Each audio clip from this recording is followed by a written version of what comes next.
No niin, oikein hyvää keskiviikkoiltaa ja taas tässä joulua odotellessa enää 2 yötä. Kilpaillaan. Nyt on jokerikymppitonnia isommat rahat pelissä ja 1000 markkaa, 1000 lappasta. Keksi se heti, kun se vuoro. Tai yhden. Hei, pian tauko. Niin, hyvä kuunnellut sitä.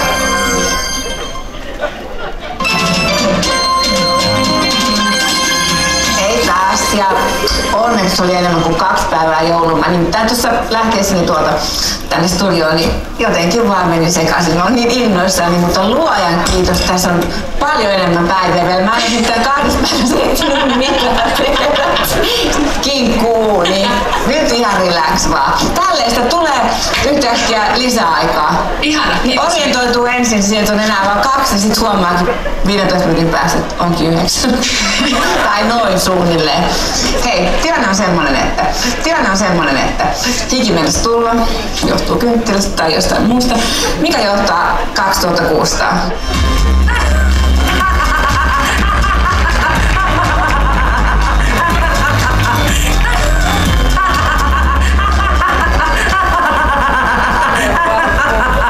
Tervetuloa oikein lämpimästi tähän nyt onkin käynyt niin, että multa on juontolavut kertaakaan ja hukassa, mä yhtään tiedä mikä ohjelma tää on, mutta ainakaan tää ei oo PP, siitä mä oon kyllä ihan varma. Tää on ehkä joku hyväntekeväisyyskaa, ei ole hyväntekeväisyyskaa, ei ole mikään nestemainoskaan.